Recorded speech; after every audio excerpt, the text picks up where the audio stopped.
Asia cup 2025 में फंस गया है अब सुपर फोर का खेल और कैसे अपने ही जाल में फंस गया है पाकिस्तान।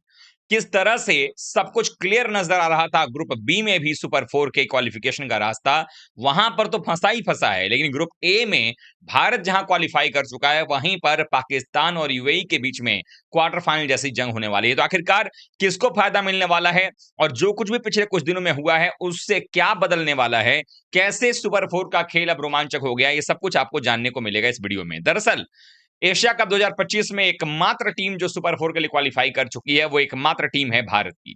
भारत ने ग्रुप ए में 2 के 2 मुकाबले जीते हैं, नेट रन रेट बेहतर किया हुआ है, 4 अंक उनके पास में है और उनका आखिरी मुकाबला 19 तारीख को ओमान से बचा हुआ है। तो ऐसे में भारत के पास में कोई दिक्कत नहीं, भारत के नाम के आगे क्यू का मार्क लग गया है। लेकिन ग्रुप ए में ही अगर देखा जाए तो चूंकि यूएई ने ओमान को जिस तरीके से पराजित किया है और पाकिस्तान के खिलाफ भी ट्राई नेशन सीरीज के अंदर में जो उनका ट्रैक रिकॉर्ड दिख रहा है, उसको देखते हुए अब यूएई की टीम भी अपने चांसेस जो है वो फैसिनेट कर रही होगी। उनको लग रहा होगा कि शायद अब हम यहां से क्वालिफाई कर सकते हैं, क्योंकि पाकिस्तान को हराना कोई बहुत बड़ी बात नहीं है। ऐसे में अगर पाकिस्तान को वो हरा देती है तो यूएई भी जो है वो क्वालिफाई कर जाएगी और पाकिस्तान बाहर हो जाएगा। कुल मिलाकर के देखा जाए तो ये quarter final, virtual quarter final हो जाएगा। वहीं ग्रुप में बी में जो है अफगानिस्तान जैसे ही बांग्लादेश से हरा है, अफगानिस्तान अगर जीतता तो सीधे क्वालिफाई करने वाला इस एशिया कप की दूसरी टीम हो जाती। लेकिन वो हारने की वजह से अभी वहां पर भी क्लैरिटी नहीं है कि कौन क्वालिफाई करेगा, तो वो भी इस पर ही बात करेंगे। लेकिन पाकिस्तान की टीम ने जो गिदड़ भपकी दिया था, जो कहा था कि हम ऑप्ट आउट कर जाएंगे, भाई हमको ये एंडी पैक्रॉफ्ट नहीं चाहिए, उन्होंने हैंडशेक नहीं करवाया, पता नहीं किस बात को लेकर के ये पाकिस्तानी जो है भारत से हाथ मिलाने को लेकर के इतना बेताब है। मतलब हाथ नहीं मिलाया तो भिंडी रोना शुरू हो गया इनका। और नतीजा ये हुआ है कि आखिरकार जो है इनकी बात आईसीसी ने मान लिया, कहा चलो भाई ठीक है, एंडी पैक्रॉफ्ट ना सही। लेकिन फिर वही पर बात आकर के रुक जाती है कि जो ये नाटक किया गया, प्रैक्टिस सेशन पाकिस्तान ने किया इस बात के लिए, जैसे होता नहीं किसी घर में छोटे से बच्चा होता है, नहीं नहीं नहीं चॉकलेट लोगे, मोबाइल दोगे तभी खाना खाऊंगा, चॉकलेट दोगे तभी खाना खाऊंगा, प्रॉमिस करो। ये वही वाली बात यहाँ पर चलती नजर आई, बचकानी बात कि हाथ नहीं मिलाया भारत ने, नहीं नहीं नहीं नहीं। वो तो अच्छा हुआ कि भारत के हाथ नहीं मिलाने की आड़ में ये लोग बच गए, नहीं तो जिस तरीके से इनकी हार हुई थी, पाकिस्तानी आवाम मिलकर के इनको कूट देती। तो वो चीज भी है, इसमें तो एहसान इनको करना चाहिए था कि भाई आप लोगों ने बचा लिया ये करके।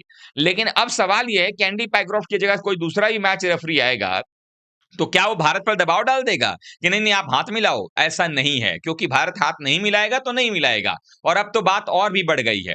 तो यहीं पर अब सवाल आता है कि प्रैक्टिस भी नहीं किया गया और जिस तरीके से पाकिस्तान की फजीयत हुई है भारत के खिलाफ में, क्या पाकिस्तान चाहेगा कि वो सुपर फोर में भारत से दोबारा भिड़े? मुझे लगता है नहीं चाहेगा। इसलिए ये भी हो सकता है कि वो यूएई से भी अब मिलेगा तो शायद यूएई को ही थैंक यू बोलेगा, क्योंकि उनको पता है कि अभी तो ये हाथ मिलाने वाली बात नहीं थी, तो शायद सारी बातें जो है मीडिया में आई, हर जगह यही वायरल हो रहा था।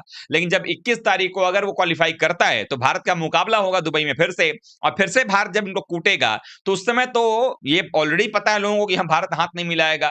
तो फिर उसके बाद ये कौन सी एक्सक्यूज देंगे? इनके मीडिया वाले, इनके जर्नलिस्ट वाले जो रो रहे हैं कई दिनों से, वो क्या एक्सक्यूज देंगे? इसीलिए अब ये मुकाबला जो है, जहां पर पाकिस्तान और यूएई का मुकाबला होगा, वो मुकाबला दुबई में है। और ऐसे में अब देखना होगा कि उस मुकाबले के अंदर में क्या पाकिस्तान जो है वो जीतेगा, क्योंकि जो जीतेगा वो क्वार्टर फाइनल से मतलब वर्चुअल क्वार्टर फाइनल जो है वो जीत कर सुपर फोर क्वालिफाई कर जाएगा। लेकिन सवाल वही खड़ा हो जाता है, क्या सुपर फोर में क्वालिफाई करेगा पाकिस्तान, या यूएई जो है वो एक जो पाकिस्तान का ट्रैक रिकॉर्ड रहा है शुरू से ही, उसको बरकरार रखने में मदद करेगा? क्योंकि जब जब उनको जरूरत पड़ी है क्वालिफिकेशन के लिए किसी टीम को हराना, चाहे वो छोटी सी टीम क्यों ना हो, ये लोग हारे हैं। चाहे आप यूएसए की बात कर लीजिए, चाहे आप नेदरलैंड्स की बात कर लीजिए, जिम्बाब्वे की बात कर लीजिए, हर जगह ये देखने को मिला है। तो ग्रुप ए में तो ये मामला पूरा गड़बड़ का गड़बड़ लग रहा है, यानी कि इंडियन टीम के अलावा कोई और टीम जो क्वालिफाई करती हुई नजर अभी तक नहीं आई है। तो ग्रुप ए से कौन दूसरी टीम होगी ये पता आपको चल जाएगा आज, यानी कि 17 तारीख को। उसके बाद 18 तारीख को श्रीलंका और अफगानिस्तान का ग्रुप बी का मैच है, वहां पर पता चल जाएगा कि कौन सी टीम क्वालिफाई करने वाली है। क्योंकि अब मैं आपको बताता हूं कि ग्रुप बी में क्या पेंच फंसा हुआ है। दरअसल ग्रुप बी में यह था कि 2 अंक ऑलरेडी अफगानिस्तान के पास में थे, उनका नेट रन भी बहुत अच्छा था, प्लस में 4 से ऊपर था। उसके बाद जब अफगानिस्तान की टीम को श्रीलंका को सिर्फ हराना था, चाहे वो 1 रन से हराते, चाहे वो 1 विकेट से आखिरी बॉल पर हरा देते, वो क्वालिफाई कर जाते और फिर लड़ाई जो है श्रीलंका और बांग्लादेश के बीच में होती। देन होता यह कि श्रीलंका की टीम अगर अफगानिस्तान से कम रन से भी हार जाती तो भी जो है क्वालिफाई कर जाती यहां पर श्रीलंका, और बांग्लादेश बाहर। लेकिन जो श्रीलंका के साथ होना था वो चीज अब जो है अफगानिस्तान के साथ होगा, क्योंकि श्रीलंका के पास तो ऑलरेडी 4 अंक हैं। और अफगानिस्तान के पास 2 अंक हैं। बांग्लादेश की टीम की बात कर रहे हैं तो बांग्लादेश ने जो अपने 3 मैच खेल लिए हुए हैं, उनको सिर्फ 1 मैच में जीत मिली हांगकांग चाइना के खिलाफ में। उसके बाद वो अफगानिस्तान से जीत गए हैं। तो यहां पर अगर देखा जाए तो 2 जीत उनके पास में भी हो गई।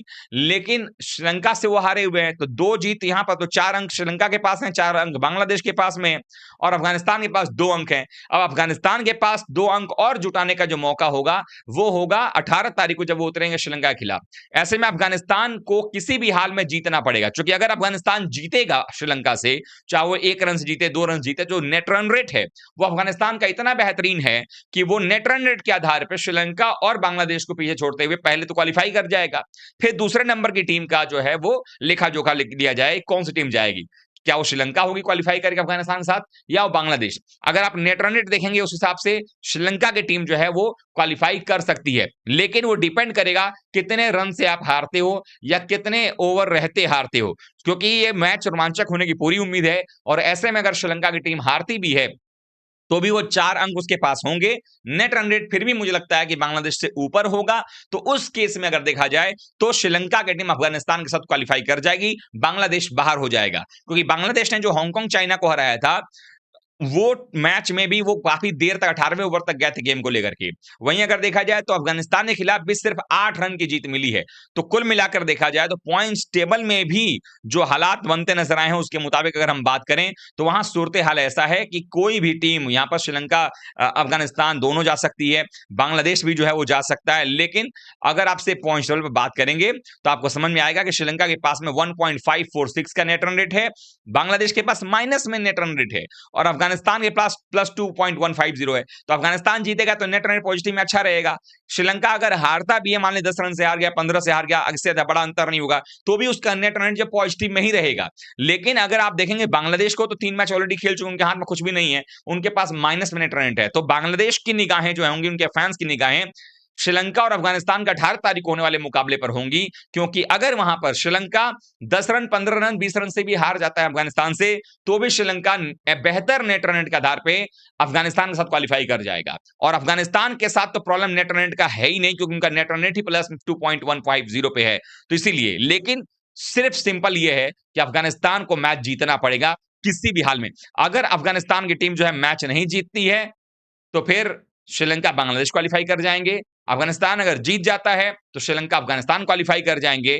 तो ऐसे में बांग्लादेश चाहेंगे किसी भी हाल में अफगानिस्तान हार जाए। तो ये ग्रुप बी की बात हुई। ग्रुप ए में पता ही है कि इंडिया क्वालिफाई कर चुका है और पाकिस्तान यूएई के मुकाबला ये तय कर देगा कि दूसरी टीम कौन सी है जो क्वालिफाई कर रही है सुपर 4 के लिए। आप लोगों को क्या लगता है, क्या यहां पर कहीं से भी आपको लगता है कि यूएई की टीम जो है वो पाकिस्तान को हरा सकती है या पाकिस्तान की टीम यूएई को हरा सकती है? क्या ऐसा उलटफेर हो जाएगा कि पाकिस्तान यूएई को हरा दे, ऐसा उलटफेर देखने को मिलेगा, या वाकई में ऐसा होगा कि हाँ यूएई जो है नॉर्मली हरा देगा पाकिस्तान को? ये जरूर आप लोग बताइए, क्योंकि ये एशिया कप का मुकाबला जो है बड़ा ही इंटरेस्टिंग चल रहा है और अब तो और इंटरेस्टिंग हो गया क्योंकि तड़का लग चुका है। और ऐसे में अगर इंडिया के खिलाफ क्वालिफाई करती है टीम, जाती है सुपर 4 खेलने के लिए इंडिया के खिलाफ, तो वहां पर मजा और आएगा, क्योंकि एक बार फिर से इनको उनकी हैसियत दिखाने का मौका मिलेगा। भारतीय टीम उनकी हैसियत दिखा सकती है इस बार, और इस बार कोई बहानेबाजी भी उनको नहीं मिलने वाला है। तो आप लोग क्या सोचते हैं, कमेंट कीजिएगा। Thank you so much.